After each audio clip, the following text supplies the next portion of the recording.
In this video, we're going to look at a hypothesis test for independent means from two different populations.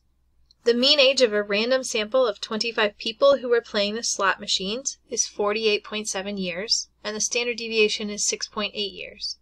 The mean age of a random sample of 35 people who were playing roulette is 55.3, with a standard deviation of 3.2 years. Can it be concluded at alpha equals 0.05 that the mean age of those playing the slot machines is less than those playing roulette?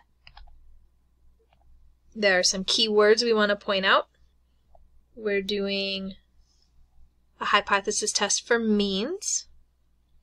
We know we're going to use the t-distribution. We need to check our requirements. We have a simple random sample. The samples are independent. And we're going to assume normal distribution here, since it doesn't say. And ages usually are normally distributed. Now let's write down the data from our problem. We've got two populations, the slots and the roulette. Mean age is 48.7 years, standard deviation is 6.8 years, and n is 25. And for roulette, N2 is 35. My average is 55.3 and a standard deviation of 3.2. So let's form our hypotheses. We're doing means. So we have that mu1 equals mu2 for our null. And for our alternative, let's make the slots mu1 and roulette mu2. The last question in the problem, can it be concluded at alpha equals 0.05 that the mean age of those playing slot machines is less than those playing roulette? So since slots is first, mu1 is going to be less than mu2, and that's going to be our claim. Now that I have this set up, my less than tells me that I have a left-tailed hypothesis test. I'm going to shrink this so we have a little bit more room. We need to find our critical value and our test statistic. I've got Excel pulled up, so I'm just going to use it. And for our critical value, we have a hypothesis test of means, which means we're going to use the t-distribution. And we're going to use t.inv in order to get our critical value. Our alpha is 0.05, and our degrees of freedom is the smaller of the n's minus 1. So looking at our n's here, the smaller one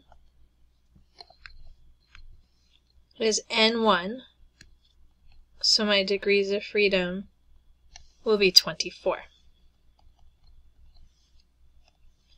So we'll put that in and hit enter, and we get negative 1.71. I do not divide alpha by 2 because I have a single-tailed test. It's a left-tailed test, so I need my alpha to be whole. We had 1.71, 1, if we wanted an extra decimal place there. In the left tail, I have my critical region or my rejection region. And now I need to calculate my test statistic. T equals x1 hat minus x2 hat minus mu1 minus mu2 all over square root s1 squared over n1 plus s2 squared over n2. And I can plug in numbers. Mu1 minus mu2, since they are equal, that's going to be 0.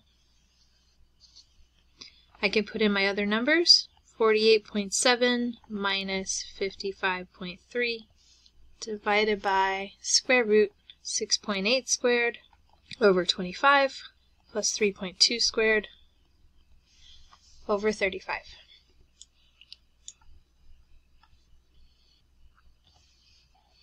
It might be easier to do them in smaller pieces. We'll get negative 6.6 on top. We can square our standard deviations. And we can put that square root in our calculator, and we'll get square root 2.14217, and it keeps going. 48.7 minus 55.3, there's the negative 6.6.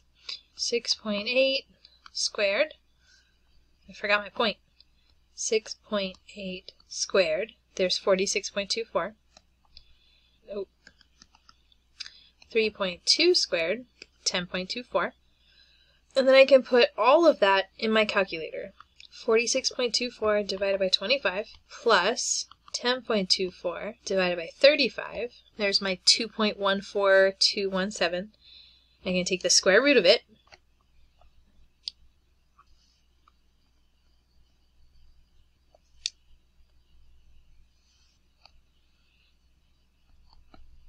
So let's put in negative 6.6 divided by 1.4636.